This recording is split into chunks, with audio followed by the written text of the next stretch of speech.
สิกรแข็งขังเป็นกระดูกสันหลังของชาติไทยจะเรื่องอำนาจเพราะไทยเป็นชาติกสิกรรมกสิกรแข็งขังเป็นกระดูกสันหลังของชาติไทยจะเรื่องรายการต่อจากนี้ไปขอเชิญท่านผู้ฟังทุกท่านเข้าสู่รายการดีมีคุณค่าน่าติดตามรายการเกษตรเพื่อชีวิตดำเนินรายการโดยกลุ่มรักเกษตรประสานงานโดยนายพิชัยคงพิทักษ์คณะเกษตรมหาวิทยาลัยเชียงใหม่หมายเลขโทรศัพท์053944030ขอเชิญทุกท่านติดตามรับฟังได้ณบัดนี้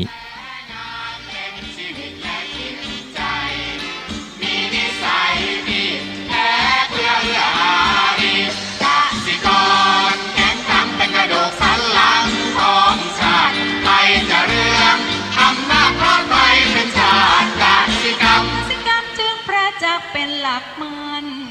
อาชีพสำคัญผู้ไทยที่ไรสีใครจะเก็บไทยจะแข็งแรงทวีสวัสดีครับท่านผู้ฟัง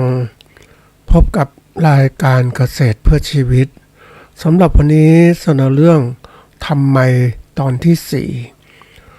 ก่อนก็สู่รายการก็มีธรรมะมาฝากท่านผู้ฟังหัวข้อจากหนังสือพจนานุกรมพุทธศาสตร์ฉบับประมวลศัพท์เรียบเรียงโดยเทพเวทีประยุทธ์โตมหาจุฬาลงกรณราชวิทยาลัยพิมพ์เผยแพร่ปี2533หัวข้อธรรมะวันนี้คืออุปัสสมะคำว่าอุปัสสมะแปลว่าความสงบใจจากสิ่งที่เป็นข้าศึกแก่ความสงบหรือแปลว่าการทำใจให้สงบหรือแปลว่าสภาวะอันเป็นที่สงบคือนิพพานความสงบนั้นนับเป็นข้อหนึ่งที่สำคัญมากสำหรับผู้ที่จะหวังเขาเรียกว่าหาการพ้นทุกข์หรือหาหลักของการคิดที่ถูกต้องบางทีมันวุ่นวายต่างๆบางครั้งมันก็ต้องไปหาความสงบบ้างเขาเรียกว่าบางทีเขาเรียกมันมีธรรมข้อหนึ่งที่ว่าธรรมที่ควรตั้งในใจธรรมที่เป็นที่ตั้งมั่นมี4อย่างคือปัญญาสัจจะจาคะอุปสมะเนี่ยนี่คือเขาเรียกว่าอธิษฐานธรรมเราต้องมีความสงบ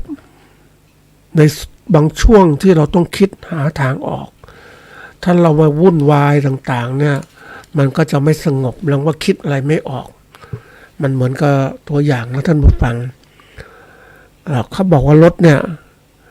สำคัญที่สุดในตัวรถ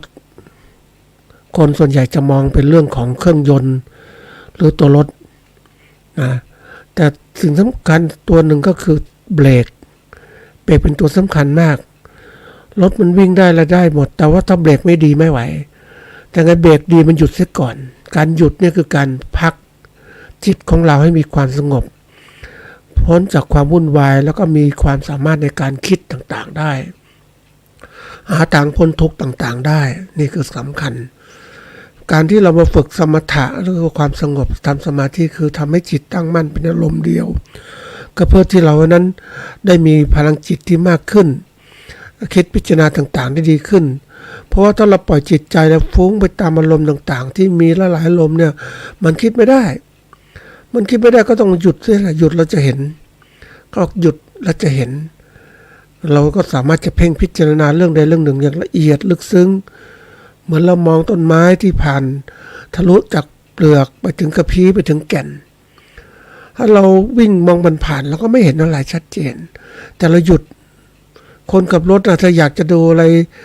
วิวข้างๆทางชัดๆเนี่ยมันก็ต้องหยุดรถเพื่อจะดูสิ่งต่างๆเพราะนั้นในการดำเนินชีวิตของคนเราเหมือนกันว่าบางครั้งมันต้องหยุดบ้างหยุดพิจารณาทบทวนตัวเองว่าตัวเองเนี่ยเป็นยังไงประเมินผลตัวเองเป็นยังไงไม่ใช่ยืนวิ่งตลอดเวลาทำงานตลอดเวลาเหมือนที่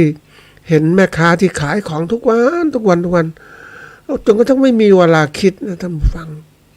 ไปเจอแม่ค้าที่ขายอาหารขายเขาเรียกอะไรของชำไปซื้อออกจากบ้านตั้งตี 4ตี 3ตี 4ไปซื้ออาหารขึ้นรถเอามาขายเอาไปขายในหมู่บ้านขายในที่ต่างๆเสร็จแล้วก็ลงที่ร้านก็ขายอีกแล้วหลังจากนั้นของก็เอาไปขายอีกใส่มอเตอร์ไซค์พ่วงข้างไปขายตามบ้านต่างๆตามชุมชนที่เขานัดเวลาไว้ก็หมุนเวียนอย่างเงี้ยขายทั้งวันแล้วถามว่ามีเวลาคิดไหมก็ไม่มีเวลาเพราะว่ามันก็เหนื่อยแล้วก็ต้องพักมันทำวุ่นวายอย่างคือหมายว่าคนไม่รู้จักคือถ้าเราไม่รู้จักพักหรือคิดบ้างมันก็ไหลไปตามวัฏจักรชีวิตถ้าไหลไปตามวัฏจักรชีวิตเนี่ยมันไม่สามารถจะคิดอะไรออกเพราะว่ามันการงานมันปกปิดการงานมันทำให้คนเนี่ยจดจ่อจนลืมกระทั่งว่ามองสิ่งต่างอย่างถูกต้องมากบางทีคนเนี่ยเหมือนกับมองเรื่องของชีวิตเหมือนกันชีวิตคนเนี่ยบางทีคนเราเนี่ยมันส่วนหนึ่งก็ต้องคิดนะท่านผู้ฟังว่าความตายมันใกล้เข้ามาแล้วนะเราจะประมาทชีวิตไม่ได้เราต้องรีบสร้างคุณงามความดีแต่คนนั้นไปเขาเรียกว่าไม่เข้าใจเพราะว่ามันไม่เกิดขึ้นกับตัวเองไม่เกิดขึ้นกับญาติตัวเองก็เลยผ่านไปหมดเห็นคนอื่นที่เขาตายไปก็ไม่เคยคิดอะไรมาถึงตัวตนแต่ก็ใช้ชีวิตไปเหมือนกับว่าการงานมันปกปิดหรือภารกิจต่างๆมันปกปิดทำให้คนไม่ใส่ใจในสิ่งต่างๆที่มันเกิดขึ้นเหมือนร่างกายคนเรานะท่านผู้ฟังมันอ่อนแอลงไปทุกวันถ้าเราสูงวัยนะมันเต็มที่ไอเซลล์ธาตุต่างๆที่มันประกอบอยู่ด้วยกันด้วยเขาเรียกด้วยตัวเชื่อมต่อที่มันเกิดขึ้นนะมันทำให้เซลล์ทำให้เขาเรียกอะไรธาตุสี่มันประกอบขึ้นมาแต่วันมันหมดไปมันก็เลยกลายเป็นว่าชีวิตที่มากขึ้นมันก็หมดไปตัวเชื่อมต่อเหล่านี้มันก็เสื่อมสลายไปเพราะนั้นธาตุสี่ที่ประรวมกับร่างกายต่างๆก็เสื่อมสลายไปความตายก็เข้ามานี่คือของจริงที่คนพิจารณาแต่คนเราไม่สนใจจะสนใจต่อเมื่อมันเหมือนคนจะเข้าวัดท่านผู้ฟังเข้าวัดไปหาความสงบเข้าวัดตอนไหนตอนแก่ชรามาไปไหนไม่ได้แล้วเข้าวัดทำไมไม่เข้าวัดตอนหนุ่มแน่นน่ะแล้วเข้าวัดตอนแก่ชราจะเอาธรรมะต่างๆไปใช้ยังไงมันแก่ชราแล้วมันใกล้ตายเข้าไปแล้วนะแต่เราเข้าวัดตอนหนุ่มๆนั่นๆเนี่ยเด็กๆได้เข้าไปได้รับธรรมะพุทธเจ้าไปใช้เนี่ยมันจะประโยชน์อย่างมากเลยนี่คือการจัดการชีวิตที่ไม่ถูกต้องกับการจังหวะเวลาแล้วก็ไม่ให้ความสำคัญกับธรรมะพุทธเจ้าเหมือนเราเนี่ยไม่ให้ความสำคัญกับความตายที่ใกล้เข้ามาแล้วก็ใช้ชีวิตอย่างสุรุ่ยสุร่ายไปเจอคนที่เขาแก่ชราก็ไปเที่ยวนู่นเที่ยวนี่ไปเพลินไปกับโลกแทนที่มันนั่งคิดว่าเราจะตายยังไงดีให้มันมีคุณค่าหรือใช้ชีวิตที่มันมีอยู่อย่างไรดีให้มันเกิดประโยชน์นี่คือสิ่งสำคัญการรู้จักประเมินผลตัวเองในความคิดความสงบนิ่งนั้นจะทำให้เรามองเห็นช่องทางการสร้างความสุขในชีวิตของเราหรือสร้างความเจริญก้าวหน้าในชีวิตของเราไม่ใช่ปล่อยไปตามเขาเรียกการกิเลสตัณหาพาไปจนร่างกายลำบากทรุดโทรมจิตใจก็ทรุดโทรมมาเข้าวัดตอนแก่ชราก็จะได้อะไรอันนี้ก็เป็นส่วนหนึ่งที่ฝากไว้หาความสงบต้องรีบหาสงบตั้งแต่ทุกวันที่เรามีชีวิตอยู่แบ่งเวลาบ้างให้ความสงบเกิดขึ้นนะวันนี้ก็มาต่อเรื่องของทำไมตอนที่ตอนที่4นะอันนี้ก็เป็นหัวข้อที่สำคัญมาทวนนิดนึงบางคนจะลืมว่าทำไมมันคืออะไรคำว่าทำไมแปลว่าเพราะอะไรเพราะเหตุอะไรเพราะอะไรเพื่ออะไรทำอะไรนี่มันต้องคิดเวลาทำอะไรมันต้องคิดละทำไมต้องทำถามตัวเองบ้างจะได้รู้จักว่าหาทางออกคือเราต้องมีคำถามตลอดเวลาเหมือนกันท่านผู้ฟังเพราะว่าถ้าเราไม่มีคำถามแล้วทับทวนว่าเราทำไปทำไมคือเราจะลืมไปว่ามันกิเลสตัณหาพาไปแล้วเราทำไมทำไปตามอย่างนี้มันไม่มีตัวเขาเรียกบังคับบัญชาไม่มีตัวที่เหนี่ยวรั้งเพราะว่าบางครั้งเราทำงานด้วยกิเลสตัณหาพาไปจนทั้งลืมไปว่าเฮ้ยอะไรในสิ่งที่ควรต้องคิดบ้างว่าทำมันถูกต้องไหมไม่ใช่ปล่อยกิเลสตัณหาพาไปก็ผิดพลาดเราจะทำอะไรแล้วแต่ต้องมีสติปัญญารู้ต่อทานอารมณ์กำหนดไว้มันจะตัวบังคับทำให้เกิดทิศทางการตั้งคำถามก็เหมือนกัน เนี่ยถ้าเราไม่ตั้งคำถามเนี่ยเราก็จะหมดโอกาสในการที่จะค้นคิดหาคำตอบเพราะเราไม่เคยคิดเราก็ทำไปเรื่อยๆชีวิตใช้ไปเรื่อยๆบางคนก็พูดว่าชีวิตเป็นไปตามกรรมไม่คิดไม่ไขว่คว้าไม่อะไรกับกรรมที่ทำมาเอาอดีตชาติทำมาวิบากกรรมที่ทำมาแต่ทำไมไม่คิดว่าเฮ้ยมันทำมาจริงหรือเราอยู่ชีวิตเพื่ออะไรเพื่อสร้างคุณงามความดีใช่ไหมไม่ใช่ปล่อยเวลาทำไปเรื่อยๆบางคนแหมก็น่าปล่อยเหมือนกันมีความคิดว่าชีวิตก็ธรรมดาไม่มีอะไรอยู่เกิดมาก็ตายเท่านั้นก็คิดแค่นี้แล้วคุณไม่เคยรู้จักสร้างความดีความมั่นคงชีวิตของคุณบ้างเหรอปล่อยชีวิตเสเพลไปเที่ยวไปอะไรไปเหมือนผู้หญิงผู้ชายที่เสพเหล้าเสพบุหรี่เสพกามต่างๆโดยไม่คิดใคร่ควรโดยมันเป็นสิ่งเสียหายนะท่านผู้ฟังคนเราถ้าเสพกามตัณหาต่างๆเนี่ยมันทุกอย่างเลยมันไปหมดเลยมันเป็นขั้นเป็นตอนของมันเขาเรียกว่าการปีนต้นไม้แห่งกามเนี่ยมันขึ้นไปเรื่อยๆมันไม่ตอบสนองต้องถึงยอดไม้ท่านผู้ฟังยอดไม้ไปสุดๆมันก็อ่อนมันก็หักมันจับยึดมั่นถือมั่นอะไรไม่ได้หรอกท่านผู้ฟังมันแค่อารมณ์ชั่ววูบที่พาไปเหมือนกับเราทำการงานต่างๆที่เราต้องคิดทบทวนนะอันนี้การตั้งคำถามไม่สำคัญมากนะทำไมวันนี้ก็ขึ้นตอนที่4ก็อยากจะพูดสิ่งที่มาหัวข้อนี้ก็เพราะว่ามันมีข้อคิดอย่างหนึ่งคือเจอการตลาดเขาบอกเมืองเชียงใหม่เป็นเมืองที่คนอยากทำธุรกิจมากเรื่องอาหารการกินต่างๆเนี่ยทีนี้มันทำมากๆมันคนที่เก่งจะอยู่ได้คนที่ไม่เก่งก็ไปเลยเพราะเป็นเมืองปราบเซียนเหมือนกันผู้กินนักท่องเที่ยวก็เยอะผู้กินประจำก็จะคนขายเยอะมากคนไม่มีฝีมือก็อยู่ไม่ได้บริหารเงินธุรกิจไม่เป็นก็อยู่ไม่ได้คนทำธุรกิจต้องคิดให้เป็นว่าต้องบริหารยังไงการค้าการขายการธุรกิจผลิตและขายอย่างไรมันเป็นเรื่องธุรกิจจริงๆอันนี้ต้องคิดแล้วเพราะฉะนั้นไปเห็นคนที่ไม่คิดไม่ทำเห็นเขาอื่นก็ทำไปอยู่เป็นวันเพราะไม่รู้จะทำอะไรค้าขายได้ก่อนเอาอะไรก็ทำค้าขายไปแต่ถามว่าไม่มั่นคงที่สุดก็ต้องเลิกเพราะว่าเราไม่มีแผนชีวิตที่ดีพอการทำอะไรต้องพิจารณาเรื่องการตลาดให้มันดีนะทีนี้มาส่วนหนึ่งก็คือว่าเรื่องไปเจอเกษตรกรข้าวเนี่ยชาวนาต่างๆเยอะแยะนะผลิตข้าวจนก็ต้องมันล้นตลาดอ่ะแล้วมีใครช่วยชาวไร่ชาวนาที่ทำให้ราคาข้าวสูงขึ้นไหมเพราะอะไรคนก็บอกทำสิอย่างนั้นมีข้าวกินทีนี้คุณทำข้าวมากเกินไปผลิตมากเกินไปแล้วข้าวก็ตกต่ำแล้วทุกคนก็ผลิตชาวนาทุกคนผลิตแล้วขายอย่างเงี้ยพ่อค้าก็กดราคาคุณจะทำไงคุณผลิตข้าวมาแล้วเพราะฉะนั้นถ้าพูดถึงมูลค่าเพิ่มในการที่ว่าจะใช้พื้นที่นาในการผลิตสร้างกำไรได้มากขึ้นเราต้องคิดเหมือนกันว่าพื้นที่เดี๋ยวนี้ไปเจอพื้นที่อุดมสมบูรณ์มากนะท่านผู้ฟังโอ้โหเรียบคลองชลประทานน้ำก็ดีแล้วก็ดีแต่พี่แกทำนานะไม่เคยคิดว่าทำอย่างอื่นนั้นดีคือไม่คิดอะไรทำไมไม่ปลูกไม้ผลไม่ปลูกอะไรที่มันมูลค่าเพิ่มผลิตมากขึ้นไม่ทำมะม่วงน้ำไม้ถวายเบอร์4ที่มันดีหรือทำอะไรต่างมันแตกต่างอย่างอื่นมันจะให้มูลค่าของพื้นชั้นใช้พื้นที่ดินมากขึ้นกำไรรายได้ก็จะมากขึ้นไม่ทำนาเนี่ยมันก็เลยกลายเป็นว่าทำในสิ่งที่สินค้าที่ขายมาแล้วมันไม่ได้กำไรมันก็ทำให้เรายากจนใช่ไหมนี่คือคิดเพราะฉะนั้นทำสินค้ามากๆเนี่ยมันสำคัญต้องดูตลาดไม่ใช่ว่า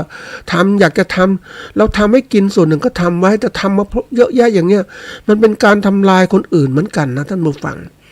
ทำลายชาวไร่ชาวนาด้วยกันนั่นแหละเพราะผลิตกันมามากไม่ยอมดูเพราะไม่รู้จะคิดอะไรทำอะไรเพิ่มเติมเพราะนั้นมันต้องหัดคิดอะไรที่แตกต่างบ้างถ้าเราทำเหมือนเดิมเนี่ยรู้ไหมใครที่รวยที่สุดในวงการของวงจรการทำไร่ทำนาก็คือพ่อค้าโรงสีนั่นแหละคนที่ทำพ่อค้าคนกลางรวยหมดเลยสีข้าวไปซื้อซื้อข้าวจากชาวนาราคาถูกไปสีหรือขายสีก็เป็นข้าวสารหรือขายเป็นข้าวเปลือกก็มีกำไรอยู่แล้วซื้อถูกขายแพงก็ได้กำไรอยู่แล้วสีเป็นข้าวเปลือกก็ไปขายเป็นข้าวสารขายข้าวสารขายพ่อค้าคนกลางคนอื่นก็ได้กำไรอีกแล้วก็พ่อค้าคนกลางขายข้าวสารก็ได้กำไรอีกแล้วจะไปดูพ่อค้าที่ขายข้าวสารนะท่านผู้ฟังอาชีพเนี่ยไม่ว่าจะเป็นอาชีพเขาเรียกเป็นอาชีพเสริม มีในตำรวจคนหนึ่งก็ทำเรื่องเนี้ยเป็นอาชีพเสริมคือขายข้าวสารรวยนะก็เป็นตำรวจก็ทำตำรวจไปก็เย็นกลับมาขายข้าวสารแต่ว่าไม่บ้านอยู่ร้านขายข้าวสารไม่ต้องทำอะไรซื้อถูกขายแพงมีเดี๋ยวคนเอาข้าวสารมาส่งก็เสร็จก็ขายบวกกำไรไป 30% หรือแล้วแต่ที่จะบวกไปแล้วคนต้องกินข้าว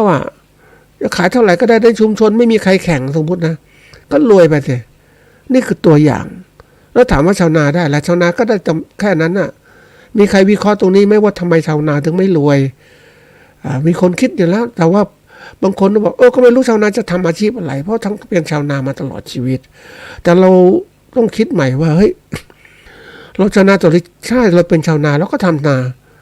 จะทำนาไม่ต้องมากขนาดนี้แล้วก็เปลี่ยนอาชีพไปทำอย่างอื่นได้ปลูกผักปลูก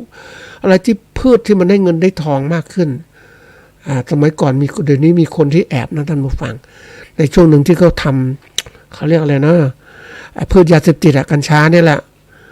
ไปทำในตึกต่างๆทั้งหมดเป็นสิ่งเสพติดนะท่านผู้ฟังแล้วก็มีรายได้ไปเช่าตึกเช่าเขาเรียกอะไรเช่าแฟลตไม่ใช่เช่าแฟลตเช่าห้องแถว 2-3 ชั้นปลูกกัญชาขายมันรายได้ดีมากเลยไม่ห่วงคนอื่นแล้วนี่คือธุรกิจคำว่าธุรกิจเนี่ยคือธุรกิจทางออนไลน์ที่คนส่วนใหญ่ทำแต่คนที่ขาดมโนธรรมเนี่ยไม่สนใจคนอื่นจะเสียสติกับเรื่องคนอื่นเขาไม่สนใจเขาทำกำไรอย่างนี้เหมือนคนทำเหล้าทำเบียร์ขายเนี่ยเหมือนกันเลยเพราะนั้นวันนี้ซึ่งเราต้องปกป้องตัวเองนะท่านผู้ฟังว่าอย่าไปยุ่งกับมันเลยของพวกนี้คนที่เสพเหล้าเสพยาเสพติดมันเริ่มตั้งแต่ตอนที่กินเบียร์แอลกอฮอล์ต่ำๆแล้วก็กินแอลกอฮอล์ที่สูงขึ้นมันอยากจะเมาอยากให้มันดีมันตื่นเต้นต่างๆจากเหล้าจากเบียร์ก็มาก็ทำกัญชาสมัยก่อนมีฝิ่นมีเฮโรอีนเนี่ยใช่ไหมทีนี้มันก็มีผิดกฎหมายเอามากินทีนี้ปรากฏว่าเดี๋ยวนี้ก็มียาบ้ากันมาเยอะแยะแล้วใครช่วยเราเราเองเป็นเจ้าของจิตเราไม่เสพทำไมเสียเงินเสียตังค์ที่ผมได้มีโอกาสไปดูคนที่เสพยาเสพติดนะท่านผู้ฟัง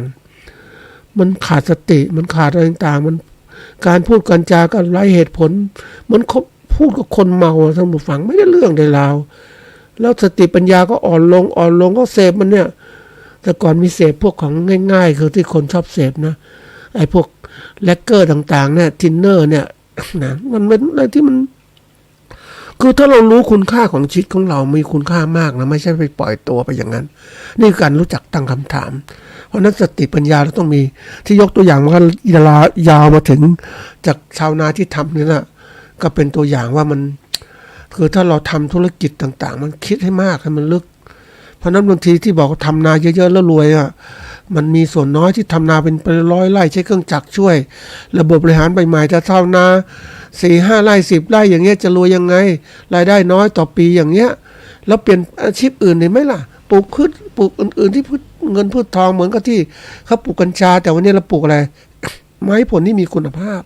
ไม้ผลที่มีคุณค่าเราก็สร้างอย่างปลูกมะนาวเงี้ยปลูกส้มปลูกอะไรที่มันหาโอกาสให้แปรรูปต่างๆนะมันจะมีรายได้ที่ดีขึ้นนะอันนี้ก็ฝากไว้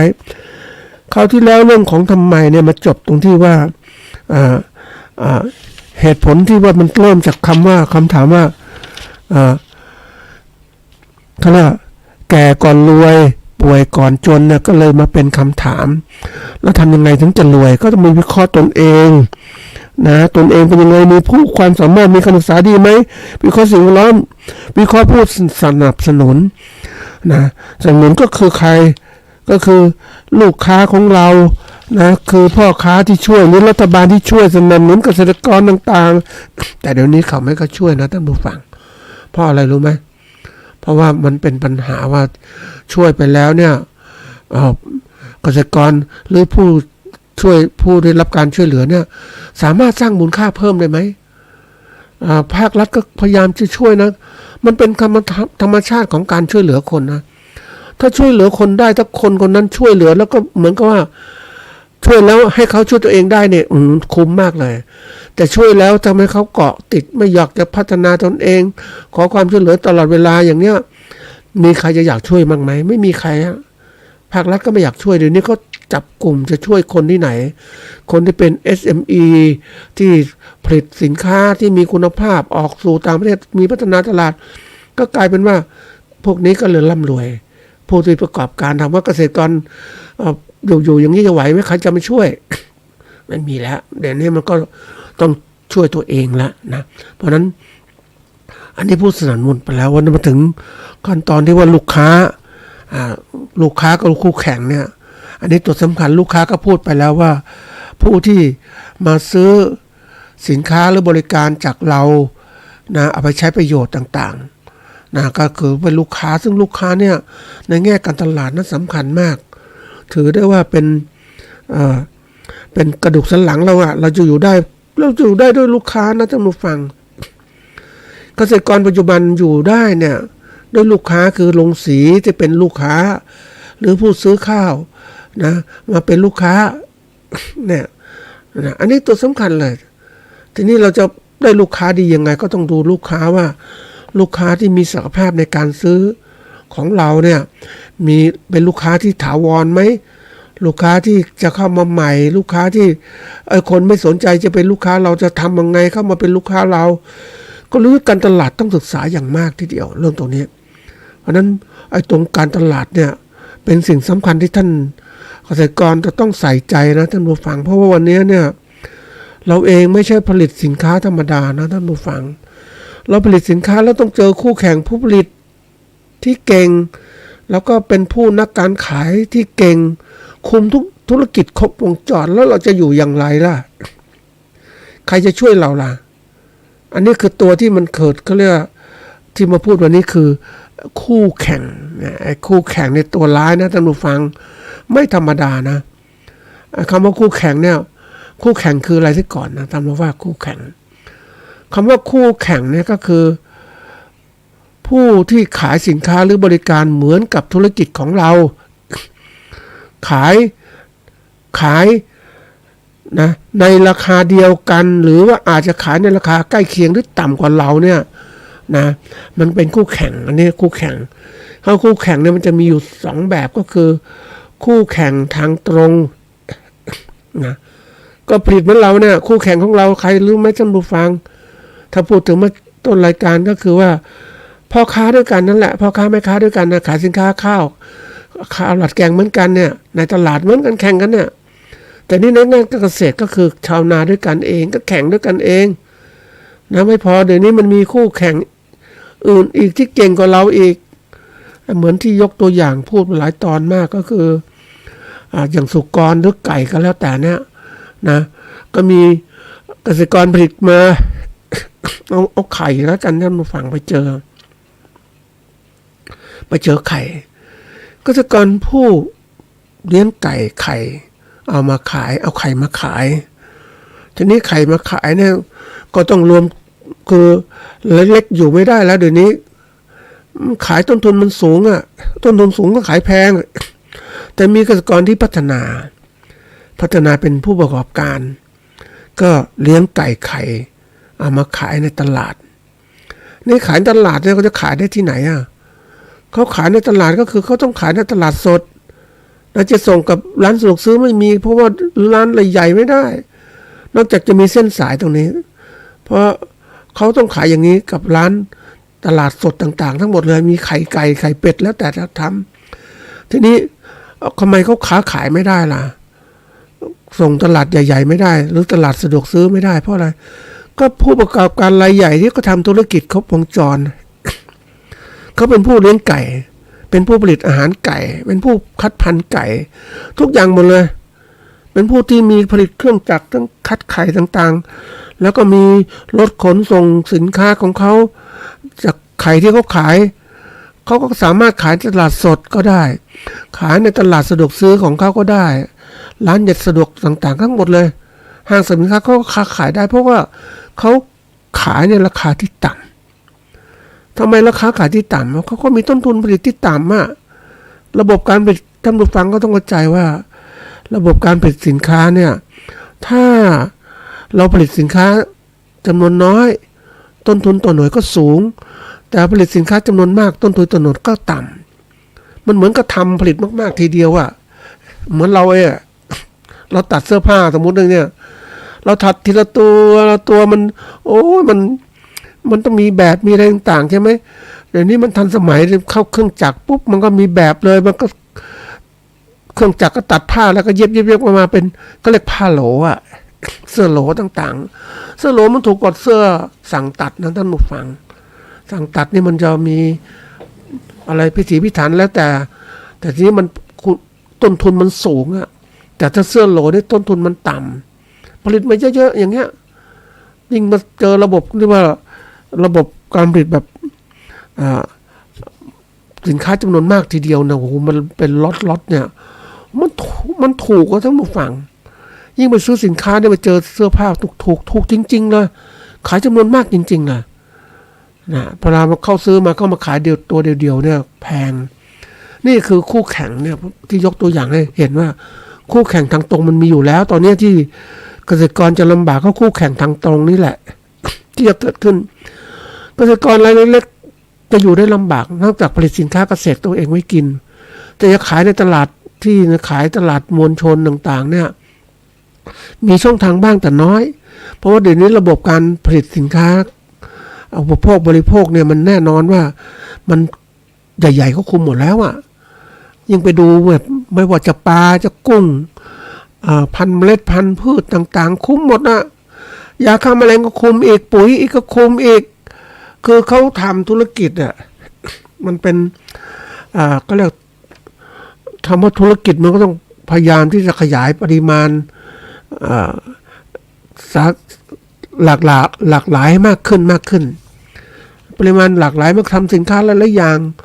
งสมมติผู้ประกอบการเกษตรรายใหญ่ก็ทำตั้งแต่เรื่องของพันธุ์พืชพันธุ์สัตว์ทั้งหมดเรื่องของการอาหารสัตว์เรื่องของการเลี้ยงวิทยาการทันสมัยมีห้องแลบมีห้องทดลองมีมาตรฐานการปฏิบัติการเกษตรที่ดีมีมาตรฐานของการตลาดที่ดีการตลาดระบบตลาดที่ดีมีหมดเลยสามารถขายสินค้าครบวงจรแล้วก็ได้เร็วด้วยคุมปริมาณคุณภาพได้หมดเกษตรกรรายเล็กทำได้ไหมไม่ได้ใช่ไหมเนี่ยก็ตัวอย่างอันนี้คือตัวสำคัญนะท่านผู้ฟังคู่แข่งโดยตรงเนี่ยมันเกิดขึ้นแล้วทั้งผู้ผลิตด้วยกันเองกับผู้ผลิตรายใหญ่นะต่อไปเล็กๆแข่งกันไม่ได้แข่งกันหมดแล้วเลิกไปเจออาชีพหนึ่งอาชีพเลี้ยงผึ้งอย่างเนี้ยนะเล็กๆอยู่ไม่ได้ท่านผู้ฟังต้องใหญ่ๆไอ้ใหญ่อยู่ได้เล็กอยู่ไม่ได้เพราะอะไรมันแย่งกันหมดนะมันแย่งเพราะอะไรรู้ไหมท่านผู้ฟังผู้เลี้ยงผึ้งรายใหญ่ๆนะตัวอย่างนะปริมาณผึ้งในรังก็มีปริมาณที่มากกว่า ผึ้งเกษตรกรผู้เลี้ยงผึ้งรายเล็กก็ปริมาณผึ้งในรังน้อยกว่าเขาก็ปล่อยผึ้งในที่เดียวกันนะไอ้ผึ้งรายเล็กกับผึ้งปริมาณน้อยจำนวนน้อยไอ้ผึ้งรายใหญ่ปริมาณผึ้งมันมากกว่ามันก็แย่งอาหารหมดเลยไอ้รายเล็กผึ้งไม่ได้น้ำผึ้งเลยท่านผู้ฟังรายเล็กไม่ค่อยน้ำผึ้งรายใหญ่ได้ผึ้งหมดเลยนี่คือการแข่งขันกันใช่ไหมมันโดยตรงนะมันเป็นตัวอย่างนะก็อยู่ไม่ได้เดี๋ยวนี้รายเล็กอยู่ไม่ได้ทั้งนั้นเกษตรกรเนี่ยท่านจะต้องรีบปรับตัวจากรายเล็กๆให้เป็นรายใหญ่ให้ได้เมื่อมีจุดมุ่งหมายจะเป็นเกษตรกรต้องพัฒนาตนเองให้สูงขึ้นเพราะตลาดมันมาเนี่ยเราจะคิดคำก็ผลิตอย่างเดียวเป็นลูกน้องเขาเหมือนเจอคนที่เป็นเกษตรกรในเครือข่ายหรือเป็นคนที่แบบไม่มีช่องไม่มีอะไรต่างๆเนี่ยเป็นเกษตรกรขายสินค้าผลิตสินค้าให้กับรายใหญ่ๆก็ทำอย่างนั้นเพราะยิ่งทำไปหมดโอกาสนะท่านผู้ฟังเพราะอะไรรู้ไหมตลาดเราไม่มีเราก็ทำให้รายใหญ่ก็เลยครอบครองตลาดหมดเลยแล้วถามว่าเกษตรกรจะมีโอกาสตั้งเนื้อตั้งตัวเป็นของตัวเองไม่มีเลยท่านผู้ฟังมันน้อยมากต้องการเก่งๆจริงๆที่อยู่ได้ ที่สุดก็การเป็นอะไรกรรมกรเกษตรกรผู้ผลิตสินค้าเกษตรให้กับรายใหญ่เห็นไหมเนี่ยมันต้องเปลี่ยนเพราะว่ามีใครจะพูดเรื่องนี้บ้างในส่วนที่พัฒนาเกษตรกรไม่พูดหรอกท่านผู้ฟังพูดแล้วมันกระเทือนเพราะว่าจะหน่วยงานก็จะว่าเอาเดี๋ยวไม่ได้งบประมาณฝ่ายส่งเสริมเกษตรก็ต้องไม่ได้งบประมาณเพราะว่าเกษตรกรเปลี่ยนหมดแล้ว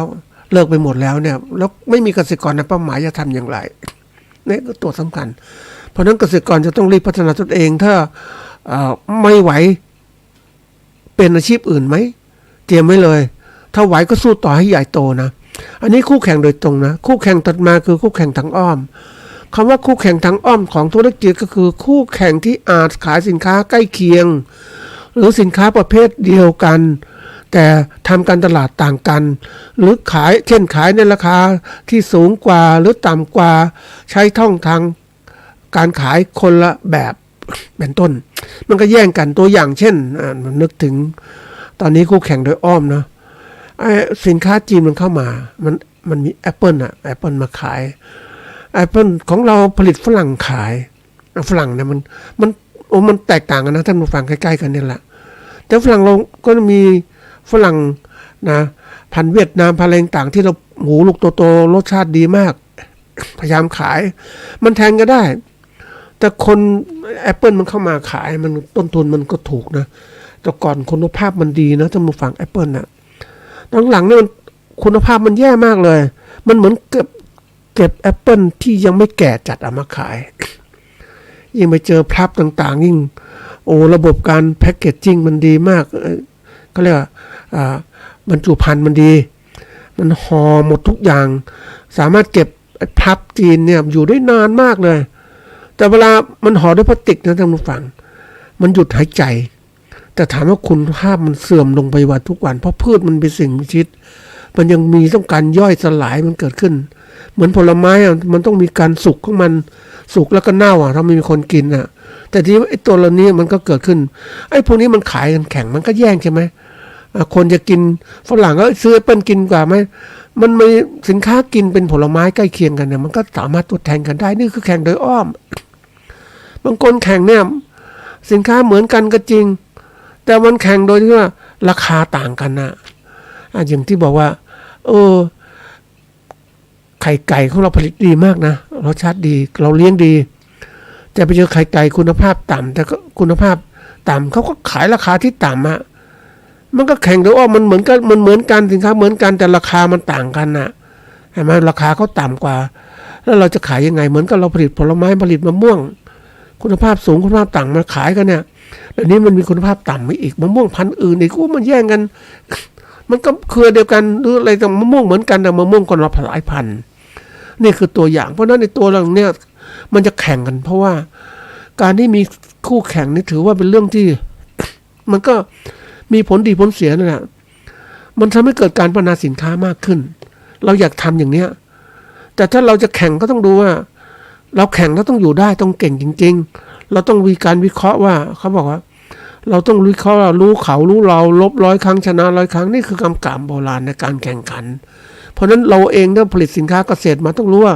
ใครเป็นคู่แข่งเราบ้างวันนี้เกษตรกรก็เป็นคู่แข่งด้วยกันพ่อค้ารายใหญ่ก็ผู้ประกอบการรายใหญ่ก็เป็นคู่แข่งด้วยกันหมดเลยเราวิเคราะห์ยังไงจะเจาะตลาดอย่างไรนี่สำคัญมากก็จึงบอกว่าเราต้องรู้เขาเรียกว่าต้องมีกระบวนการเขาเรียกว่าวิเคราะห์คู่แข่งในการตลาดตลาดของเราต้องมีการวิเคราะห์คู่แข่งก็คือดูคู่แข่งว่ามันเป็นยังไงคือตำราของเราเนี่ยเราต้องรู้นะว่าคู่แข่งการวิเคราะห์คู่แข่งกันการตลาดเนี่ยมีขั้นตอนอะไรบ้างประการแรกก็ต้องหาว่ามีคู่แข่งยังไงบ้างที่มันเกิดขึ้นมาในเขาเรียกว่าหาว่ามีใครบ้างที่เป็นคู่แข่งในการตลาดนะอันนี้ต้องดูนะว่าใครทำสินค้าอะไรบ้างต้องดูผลิตข้าวมีใครบ้างในหมู่บ้านเนี้ยข้าวพันธุ์อะไรต่างๆต้องรู้หมดนะแล้วก็จัดอันที่2จะจัดกลุ่มคู่แข่งใดมันเก่งคู่แข่งไม่เก่งนะเราวิเคราะห์ให้เป็นว่าวันนี้เกษตรกรกำลังเจอปัญหานะท่านผู้ฟังอย่างผลิตไข่ไก่เนี่ยก็มีคู่แข่งที่เก่งมากเลยพันไก่ก็ดีอาหารไก่ก็ดีเขาเก่งวิชาการก็ดีหมดเลยเลี้ยงแบบใช้เครื่องจักรเลี้ยงแล้วเดี๋ยวนี้มันไม่ใช่เลี้ยงแบบมันก็เลยก็ใช้ AI นะเดี๋ยวนี้คนชอบพูดใช้ปัญญาประดิษฐ์คุมหมดเลยฟาร์มเนี่ยมีแค่คนงานคุมเครื่องจักรคุม AI ไม่กี่คน3-4 คนคุมเลี้ยงฟาร์มได้เป็นร้อยแม่อย่างเนี้ย100 ไก่100 แม่ผลิตไข่ได้100 ฟองอย่างเนี้ยแต่เกษตรกรเนี่ยเลี้ยงใช้แรงงานอยู่อย่างเนี้ยใช่ไหมเราต้องดูคู่แข่งที่เก่งๆอย่างเนี้ยนี่คือการวิเคราะห์แล้วนะจัดกลุ่มคู่แข่งเป็นกลุ่มไหนแล้วถัดมาก็คือการวิเคราะห์จุดอ่อนจุดแข็งของคู่แข่ง คู่แข่งเขาเก่งยังไงเขามีอะไรมีการที่ว่าต้นทุนผลิตก็สูงไหมจัดส่งสินค้าบริการยังไงนะแล้ววิเคราะห์คู่แข่งไม่พอวิเคราะห์ตัวเราอีกต่างหากถ้าเราจะสู้กับเขาอะนะแล้วก็ถัดมาข้อที่4ก็คือวิเคราะห์กลยุทธ์ในการแข่งขันเราก็รู้ว่าเขามีจุดอ่อนอะไรอย่างผู้ผลิตรายใหญ่ก็มีจุดอ่อนอะไรเขาผลิตสินค้าเนี่ยขายทั่วประเทศแต่เราผลิตสินค้าเนี่ยในที่ตำบลนี้อำเภอเนี่ยเพราะฉะนั้นจุดแข็งเราก็อยู่ขายในตำบลเลยเราก็มีโอกาสชนะได้นะตัวอย่างอย่างเนี้ยนะเราดูภาพรวมหากลยุทธ์ไหนการสร้างความแตกต่างเราลดต้นทุน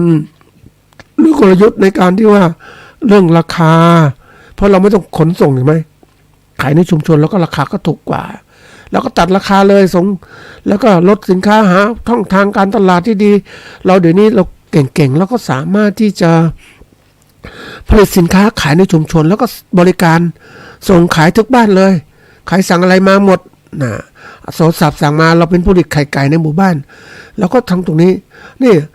วิเคราะห์จุดอ่อนจุดแข็งตัวเองก็รีบทันการเพราะว่าสำคัญมากข้อที่6ก็คือวิเคราะห์โอกาสอุปสรรคในการภายนอกที่จะเกิดขึ้นข้างหน้าในการค้าขายของเราเพราะว่าถ้าเราไม่คิดอย่างเงี้ยต่อไปมันอยู่ไม่ได้แล้วยิ่งวิเคราะห์ตอนนี้หนักใจแทนเกษตรกรเหมือนกันว่าการวิเคราะห์ตรงนี้เหมือนผลิตข้าวเนี่ยจะขายไหวไหมเนี่ยจะขายที่ไหนยังไงต่อไปตลาดเป็นยังไงพ่อค้าก็รีบคุมหมดเขารีบจัดการยิ่งเห็นอะไรดีเขาก็ผลิตหมดแล้วนะถัดมาวิเคราะห์กลยุทธ์การแข่งขันที่ทำให้เราได้เปรียบคู่แข่งนะเราต้องรู้ว่าเราอยู่ในชุมชนเราค้าขายในอำเภอเนี่ยคุมให้หมดคุมในชุมชนให้ได้เลยนะอันนี้สำคัญมากเลยเพราะว่าเขาเรียกตลาดมันต้องมีตลาดเฉพาะเราไม่เก่งใหญ่โตสามารถทำตลาดคุมทั่วประเทศแต่เราสามารถทำตลาดคุมในอำเภอของเราในหมู่บ้านของเราบ้านนู้นก็ญาติของเราบ้านนี้ก็เราผลิตญาติให้ญาติบริโภคนี่คือการเกื้อกูลกันเพราะว่าถ้าเราไม่ช่วยกันนะท่านผู้ฟังเป็นปัญหาใหญ่โตมากในอนาคตคือเกษตรกรจะอยู่ไม่ได้แล้วเพราะนั้นนี่สำคัญมากไอ้7ข้อที่ว่านี่แหละแล้วบอกว่าแล้วจะทำไงคู่แข่งกันก็เขาบอกธุรกิจควรรับมือกับคู่แข่งทางธุรกิจอย่างไรดีนะประการแรกต้องสร้างความแตกต่างของสินค้าคือเราทำคุณภาพไปได้เหมือนสินค้าแฮนด์เมดอย่างเนี้ยทำด้วยมืออย่างเนี้ยหรือสินค้าผลิตโดยจากมือเกษตรกรโดยตรงหรือเป็นเกษตรอินทรีย์ทำให้น่าขึ้นแล้วตัวที่2อย่าหยุดการพัฒนาเด็ดขาดนะเราต้องรีบพัฒนาทุกอย่างให้มันดีขึ้นถ้าเราอยากอยู่อย่างนี้ในโลกปัจจุบันต้องพัฒนาทุกเรื่องนะท่านผู้ฟังตั้งแต่การผลิตจนถึงการตลาดถ้าเรามาคิดแบบเล็กๆน้อยๆไม่คือมองโลกไม่กว้างขวางอยู่ไม่ได้แล้วท่านผู้ฟังนะทีนี้อันที่3เนี่ยเราต้องเร็วกว่าคู่แข่งทุกก้าวเลยทุกเรื่องเร็วใหญ่สู้ใหญ่ๆไม่ได้ก็พยายามอยู่ในหมู่บ้านให้เก่งขึ้นมาแล้วก็ต้องชนะในการแข่งขันได้บ้างขึ้น เพื่อจากการที่ว่าเราจะได้ลูกค้าเรามาแล้วก็ซื้อเราถัดมาคือเราการซื้อใจลูกค้าของเราว่าในชุมชนเนี่ยซื้อของเราละเราก็ทำตลาดของเราตลาดสินค้าชุมชนซึ่งรัฐบาลก็เคยทำนะท่านผู้ฟังแต่ว่ามันไปไม่ไหวเพราะว่าองค์กรของรัฐบริหารธุรกิจไม่เก่งเราเองถ้าเราเป็นนักธุรกิจต้องทำด้วยตัวเองอันที่5ก็คือหาแหล่งวัตถุดิบในการผลิตที่ถูกต้องที่มันถูกที่สุดอะต่ำที่สุดอะเราอยู่ในชุมชนก็รีบทำอันนี้สำคัญมากนะท่านผู้ฟังยิ่งเจอแล้วตรงนี้หนักใจจริงๆเลยว่าเราจะอยู่ได้อย่างไรนะเป็นเรื่องที่หนักใจนะท่านผู้ฟังยิ่งมาเจอการตลาดยุคใหม่ที่เป็นตลาดแบบเขาเรียกตลาดสื่อสารการตลาดที่เขาเก่งมากนะเขาระบบการที่เขาทำไม่ว่าระบบลูกค้าสัมพันธ์ระบบโฆษณาสินค้าระบบการค้าออนไลน์ต่างๆโอ้เขาพัฒนาไปไกลจริงๆนะท่านผู้ฟังเพราะนั้นรายใหญ่ๆถึงคุมได้อะ ก็คุมได้จริงๆก็ทำได้หมดเริ่มมาดูวิเคราะห์นั้นมาฟังนะตัวอย่างนะร้านสะดวกซื้อที่เข้าไปอยู่ในชุมชนมีร้านสะดวกซื้อ2แบบแล้วนะแบบหนึ่งที่ขายสินค้าทุกอย่างเลยแบบที่2เนี่ยที่ขายเขาเรียกอาหารสดเป็นสิ่งที่เกษตรกรทำแต่เขาก็ขายเข้าไปในชุมชนแล้วเริ่มแล้ว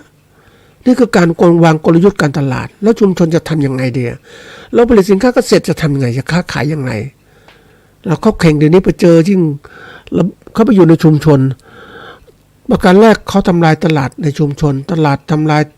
พ่อค้าในชุมชนร้านอาหารในชุมชนหมดแล้วร้านขายของชำในชุมชนหมดเลยอยู่ไม่ได้ท่านผู้ฟังมันอยู่ไม่ได้จริงๆไปยืนไปดูนะท่านผู้ฟังโอ้โหที่อำเภอหนึ่ง ในจังหวัดเชียงใหม่เนี่ยโอ้ไปเข้าไปตำบลหนึ่งนะไปเจอโอ้โหเขาทำจริงๆนะเขาขยายร้านสะดวกซื้อไปอยู่ในนั้น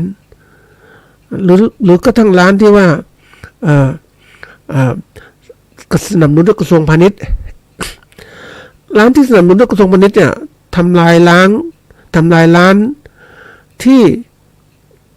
ปกติทั้งชุมชนเพราะว่าเมื่อมีกระทรวงพาณิชย์ไปช่วยร้านหนึ่งคนก็มาซื้อที่นั่นเพราะว่าสมัยก่อนมีอะไรล่ะมีรัฐบาลให้เงินโครงการที่ผ่านมานู้นรัฐบาลยุคของปฏิวัติที่ผ่านมานี่แหละก็สนับสนุนให้คนได้รับเงินช่วยเหลือเราต้องไปจ่ายที่ร้านที่มีกระทรวงพาณิชย์สนับสนุนเพราะนั้นร้านอื่นก็ไม่สามารถเข้าร่วมโครงการได้โอ้โหตอนนี้คนประชาชนในหมู่บ้านก็ไปสนับสนุนร้านพวกนี้ที่สุดร้านในหมู่บ้านที่เคยทำปกติขายไม่ได้ถ้ามาฟังไปดูแล้วเนี่ยในบ้านของเขาที่เป็นเปิดค้าขายไม่มีสินค้าวางมีนิดหน่อยเองท่านผู้ฟังไม่มีคนซื้อที่สุดก็ต้องเลิกใช่ไหมอันนี้คือตัวอย่างตัวที่สองเนี่ยเดี๋ยวนี้ร้านสะดวกซื้อเข้าไปแล้วร้านเข้าไปแล้วเนี่ยโอ้แน่นอนชุมชนเนี่ยต้องคนก็ร้านสะดวกซื้ออยู่แล้วมีสินค้าทุกอย่างเดี๋ยวนี้มีพืชผักด้วยพืชผักสดขายต่างๆทั้งหมดอะแล้วร้านชุมชนในหมู่บ้านอยู่ได้ไหมไม่ได้แล้วเห็นไหมทุนต้องทำตลาดอะไรตลาดที่ตลาดเช้าที่เขาเรียกกันนะขายนู่นขายนี่ใช่ต้องช่วยกันอย่างนี้เพราะนั้นวันนี้ถ้าอยู่ตรงได้ก็ช่วยกันนะท่านผู้ฟังในชุมชนต้องช่วยกันซื้อสินค้าในชุมชนแต่เราไปช่วยอื่นๆพวกใหญ่ๆก็คืนหมดแล้วชุมชนอยู่ไม่ได้เกษตรกรอยู่ไม่ได้ก็เลิกมันเลิกแล้วอะไรเกิดขึ้นรู้ไหมท่านผู้ฟังเลิกไม่ชุมชนไม่ผลิตสินค้าเกษตรแล้วเนี่ยแล้วอะไรเกิดขึ้นสินค้าเกษตรก็อยู่ในมือของพ่อค้ารายใหญ่ๆหมดแล้วพวกการรายใหญ่หมดแล้วทำไงเขาก็ผูกขาดเนี่ยต่อไปเราเดือดร้อนมากมายทีเดียวนี่คือตัวอย่างนะไปเจอพวกที่เขามีพวกหัวก้าวหน้ารุ่นใหม่เนี่ยเขาไม่สนับสนุนร้านบางร้านบางร้านที่มันทำอะไรไม่ดีพวกผู้ประกอบการรายใหญ่ที่มันเขาเรียกว่าไม่ช่วยชุมชนเขาก็เลยไม่ซื้อสินค้ากันไปซื้อสินค้าจากชาวบ้านมันเป็นแนวโน้มที่มันดีวะอย่างเงี้ยแต่วันนี้มันหนักใจเพราะว่าเจอสิ่งเหล่านี้เกิดขึ้นเนี่ยทำยังไงนี่เป็นเรื่องที่น่าวิตกเหมือนกันว่าแล้วเกษตรกรจะอยู่ได้อย่างไรในข้างหน้าผลิตสินค้ามาแล้วขายไม่ได้จะลำบากยังไงเนี่ยมันน่าคิดนะเราไปเจอชุมชนหนึ่งเขาขายตลาดวันศุกร์ตลาดนัดวันศุกร์ในหมู่บ้านก็พยายามผลิตสินค้าเอามาขายมันก็ราคาถูกนะท่านผู้ฟังเพราะผลิตแต่ชาวบ้านที่ผลิตเนี่ยไม่ธรรมดานะเขาก็พยายามผลิตส่งในตลาดก็เป็นตกมือพ่อค้าทีนี้มันก็ได้กำไรเนาะก็ผลิตชุมชนขายในชุมชนก็ช่วยกันขายไม่ก็ได้เท่าไหร่เพราะชุมชนไม่มียิ่งภาวะเศรษฐกิจแบบนี้ชุมชนไม่มีคนในชุมชนไม่มีเงินซื้อเท่าไหร่มันเป็นนั้นหดตัวทางเศรษฐกิจที่มากจริงๆเลยในอนาคตเนี่ยน่าวิตกกังวลว่ามันจะกระเทือนเกษตรกรหลายท่านที่ว่าจะหวังกำไรได้ขนาดนี้มันไม่ได้แล้วมันเป็นปัญหาใหญ่ทีเดียว นี่คือยกมาเป็นตัวอย่างว่าเราจะอยู่ได้อย่างไรก็ต้องจะรวยอย่างไรอันนี้มันรวยลำบากเหมือนกันนะท่านผู้ฟังถ้าจะวิเคราะห์ทั้งหมดแล้วเนี่ยคือถามว่าแก่ก่อนรวยป่วยก่อนตายมันเป็นเราหาสาเหตุว่ามันเป็นเพราะอะไรทำไงให้มันรวยวันนี้ทำไมให้รวยก่อนมีเงินก่อนแล้วก็สามารถดูแลสุขภาพได้ก็คือต้องวิเคราะห์ว่าเราที่ยกตัวอย่างทำไมเนี่ยวิเคราะห์ไว้ทั้งหมดว่าเหตุมันไม่รวยเพราะว่าเราก็คือเกษตรกรนั้นมีศักยภาพที่ยังไม่มากพอในการเป็นเกษตรมืออาชีพนะวิเคราะห์ตนเองเนี่ยตัวสำคัญเลยเราเป็นมืออาชีพต้องมีความรู้เรื่องทุกเรื่องนะต้อง ความรู้พื้นฐานความรู้อาชีพของเราเกษตรเรื่องอะไรต้องรู้ให้หมดเรื่องของการสร้างคุณธรรมต่างๆให้เกิดขึ้น นะอันนี้วิเคราะห์ตนเองอันที่สองเนี่ยต้องมีเรื่องของการวิเคราะห์สิ่งแวดล้อมที่เกิดขึ้นขนาดนี้เนี่ย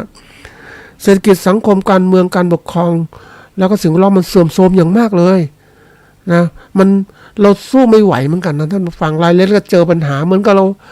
ไปตากแดดนะท่านผู้ฟังสมัยก่อนแดดไม่แรงอย่างเนี้ยตอนนี้แดดแรงมากเลยโอ้โหมันแล้วจะอยู่สู้ยังไงเนี่ยทำยังไงมันเป็นปัญหาที่ต้องคิดว่าสิ่งแวดล้อมมันเสื่อมโทรมมาเนี่ยป่าไม้ถูกทำลายไปหมดคนเนี่ยเอาหวังจะปลูกพืชบนภูเขาอย่างเนี้ยเขาก็เอาน้ำไปใช้หมดอ่ะแล้วน้ำก็ไม่ไหลลงมาข้างล่างทำไงเราจะเดือดร้อนอย่างไรโลกมันจะแห้งแล้งอย่างนี้มันก็เกิดขึ้นอ่ะแล้วฝนตกหนักๆก็น้ำท่วมน้ำไหลบ่าเร็วมากเลยทำยังไงดีเราขุดบ่อไหมอะไรไหมเตรียมการไว้วันนี้ถึงบอกว่าต้องมีกับดักไปเจอวัดหนึ่งก็ดีมากท่านผู้ฟังท่านก็ทำกับดักนะคือหมายว่าน้ำจากลงเขามันก็มีตกมันก็มีที่เก็บน้ำแต่ละห่วงนั่นคือทำให้น้ำมีโอกาสซึมซับลงใต้ดินใช่ไหมแล้วน้ำก็อยู่ในดินคนทุกสามารถใช้ได้แต่ว่าถ้าไม่มีอะไรซึมซับไปเนี่ยหรือกับดักไปเนี่ยน้ำจะไหลบ่าลงแม่น้ำเลยลงแม่น้ำคูคลองแผ่นดินก็จะแห้งสังเกตได้เลยนี่คือตัวอย่างเพราะฉะนั้นการที่เราต้องเตรียมการต่างๆขุดบ่อไว้ให้มันเก็บกักน้ำไว้ใช้หรือน้ำลงใต้ดินก็ไม่เป็นไรมันช่วยดังสมบูรณ์แต่ว่าปล่อยลงแม่น้ำไปเนี่ยหมดโอกาสนี่สิ่งแวดล้อมแล้ววันนี้ผู้สนับสนุนของเราเกษตรกรก็จะน้อยลงแล้วบอกตรงๆนะยิ่งภาครัฐเนี่ยมองเห็นว่าถ้าเกษตรกรเขาต้องสนับสนุนคนที่มีคุณภาพในการทำงานของเขาจะเลือกเกษตรกรที่มีคุณภาพไปอยู่ในส่วนของเขาเกษตรกรที่ไม่ได้คุณภาพก็จะใครจะดูแล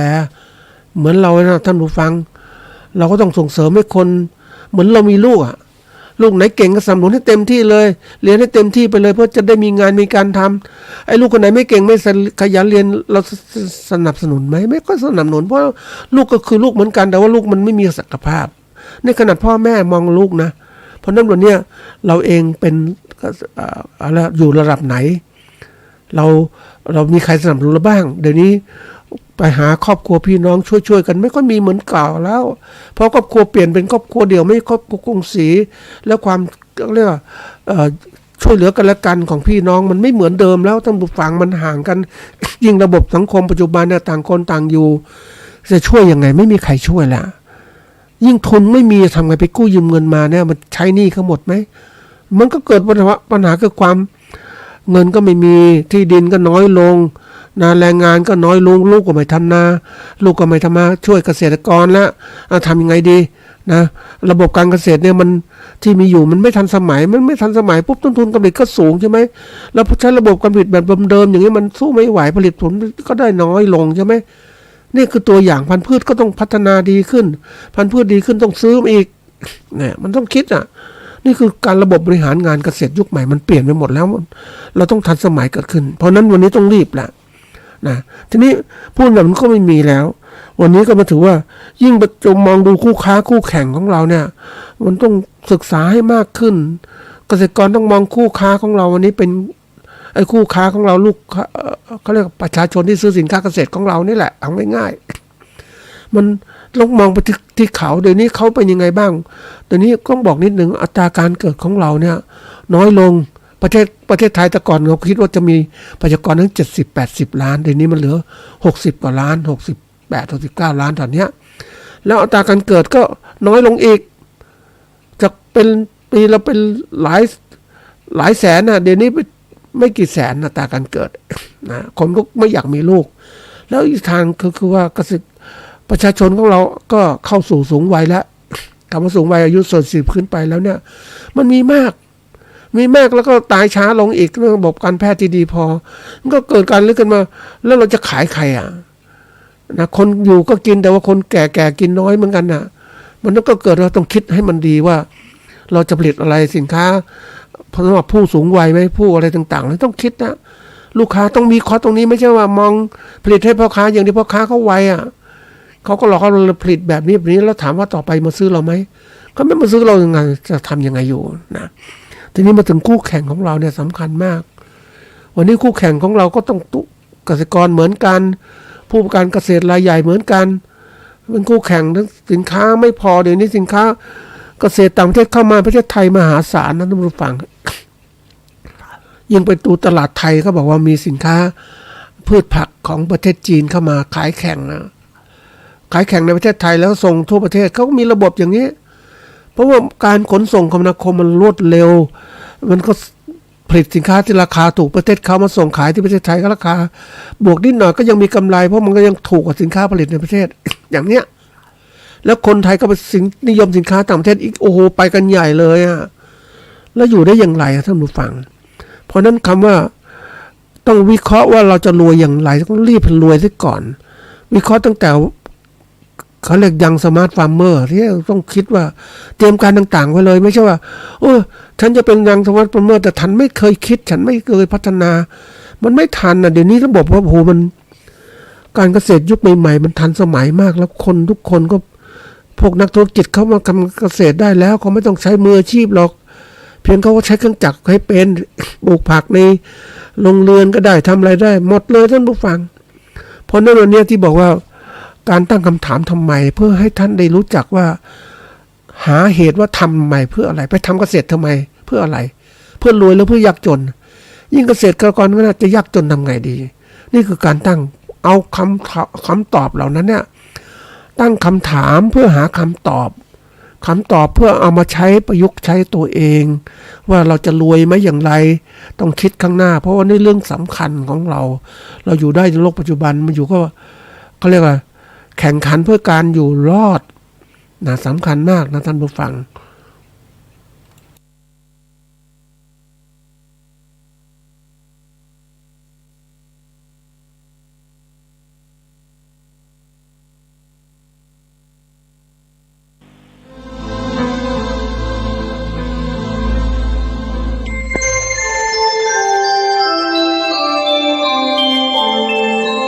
ขณะนี้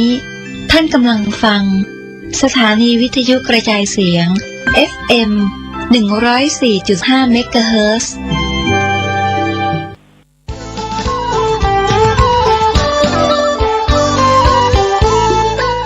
ข่าวสารเพื่อการประชาสัมพันธ์ขอเชิญชวนผู้ใจบุญใจกุศลร่วมพิธีทำบุญตักบาตรมุทิตารำลึกครบรอบวันคล้ายวันเกิดชาติการ146 ปีครูบาเจ้าศรีวิชัยนักบุญแห่งล้านนาไทยตรงกับวันอังคารที่ 11 มิถุนายน พุทธศักราช 2567 ณ ลานอนุสาวรีย์ครูบาศรีวิชัยหมู่ที่ 2 ตำบลสุเทพ อำเภอเมืองเชียงใหม่ จังหวัดเชียงใหม่มีพระธรรมเสนาบดีรองเจ้าคณะภาค 7 เจ้าอาวาสวัดพระธาตุดอยสุเทพเป็นประธานฝ่ายสงฆ์นายสิทธิศักดิ์อภิกุลชัยสิทธิ์นายอำเภอเมืองเชียงใหม่เป็นประธานฝ่ายคฤหัสถ์กำหนดการดังนี้อังคารที่ 11 มิถุนายน 6:09 น.ศรัทธาประชาชนพร้อมกันณ ลานอนุสาวรีย์ครูบาเจ้าศรีวิชัย 6:19 น.ถวายเครื่องสักการะครูบาเจ้าศรีวิชัยโดยนายอำเภอเมืองเชียงใหม่เป็นประธานพิธี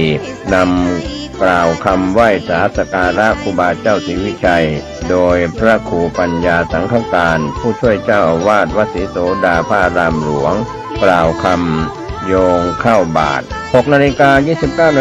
พิธีทำบุญตักบาตรมุทิตารำลึกครูบาเจ้าศรีวิชัยพระภิกษุสามเณรจำนวน219 รูปออกรับบิณฑบาตรอบอนุสาวรีย์ครูบาเจ้าศรีวิชัย 7:29 น.นายอำเภอสิทธิศักดิ์อภิกุลชัยสิทธิ์นายอำเภอเมืองเชียงใหม่ประธานฝ่ายคฤหัสถ์จุดเทียนธูปบูชาพระรัตนตรัยไหว้พระสมาทานศีลประธานฝ่ายสงฆ์มีพระธรรมเสนาบดีรองเจ้าคณะภาค 7พร้อมพระเถรานุเถระจำนวน12 รูปเจริญพระพุทธมนต์สมโภชอนุสาวรีย์ครูบาเจ้าศรีวิชัยประธานฝ่ายสงฆ์กล่าวสัมโมทนียกถาเทิดเกียรติคุณในบารมีพระครูบาเจ้าศรีวิชัยประธานฝ่ายคฤหัสถ์กล่าวพบปะศรัทธาประชาชนอาจารย์กล่าวสุมาครัวตาลถวายจตุปัจจัยไทยธรรมจำนวน15 ชุดพระสงฆ์อนุโมทนาวันพาราพระถวายภัตตาหารเช้าแด่พระเถรานุเถระณ ลานอนุสาวรีย์ จำนวน 12 รูป 9 นาฬิกาพิธีเปิดโครงการบริการประชาชนสักการะครูบารักษาห้วยแก้วประจำปีพุทธศักราช 2567 โดยนายสิริพรสิริโสดาผู้อำนวยการสำนักงานคุมประพฤติจังหวัดเชียงใหม่นำสมาชิกและผู้ถูกคุมประพฤติตลอดถึงอาสาสมัครคุมประพฤติจังหวัดเชียงใหม่ 60 คนบริการสังคมโดยพัฒนาทำความสะอาดรอบอนุสาวรีย์ครูบาศรีวิชัยพร้อมเส้นทางขึ้นดอยสุเทพตามโครงการสักการะครูบารักษาห้วยแก้วประจำปี 2567 เป็นเสร็จพิธีก็เป็นการเชิญชวนคณะสงฆ์คณะศรัทธาและผู้มีความเคารพนับถือในตัวครูบาเจ้าศรีวิชัยในพิธีทำบุญตักบาตรมุทิตารำลึกรอบวันคล้ายวันเกิดชาติการ 146 ปีครูบาเจ้าศรีวิชัยนักบุญแห่งล้านนาไทยช่วงเช้าอังคารที่ 11 มิถุนายนเวลา 6 นาฬิกาเป็นต้นไปณลานอนุสาวรีย์ครูบาศรีวิชัยหมู่ที่ 2 ตำบลสุเทพอำเภอเมืองเชียงใหม่จังหวัดเชียงใหม่เชิญทุกท่านร่วมงานนี้โดยพร้อมเพรียงกัน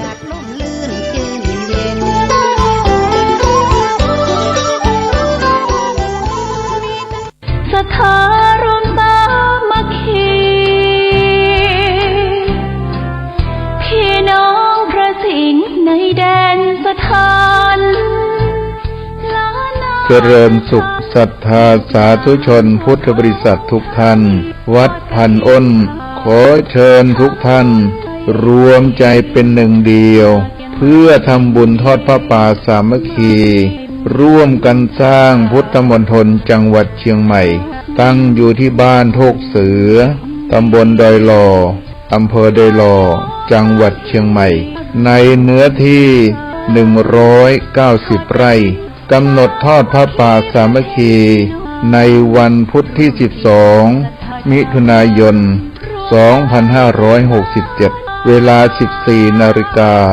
ณศาลาอเนกประสงค์อมรธรรมทัศน์ศรัทธาอุปถัมภ์โดยวัดพันอ้นรับเป็นเจ้าภาพสร้างอาคาร2 หลังคือ 1. อาคารสำนักงานพุทธมณฑลจังหวัดเชียงใหม่ขนาดกว้าง12 เมตรยาว16 เมตร 2. อาคารหอประชุมคณะสงฆ์จังหวัดเชียงใหม่ขนาดกว้าง12 เมตรยาว28 เมตรใช้งบในการก่อสร้างจำนวน5,187,969 บาทกำหนดสร้างให้แล้วเสร็จในวันที่ 6 กันยายน 2567 นี้จึงเจริญพรขอเชิญศรัทธาสาธุชนทุกท่านร่วมกันทำบุญคนละเล็กคนละน้อยเพื่อให้อาคารทั้ง2 หลังนี้แล้วเสร็จตามเวลาที่กำหนดขออนุโมทนาสาธุการในกุศลเจตนาของทุกท่านไว้ในโอกาสนี้ขอเจริญพรสาธุชนทั่วไท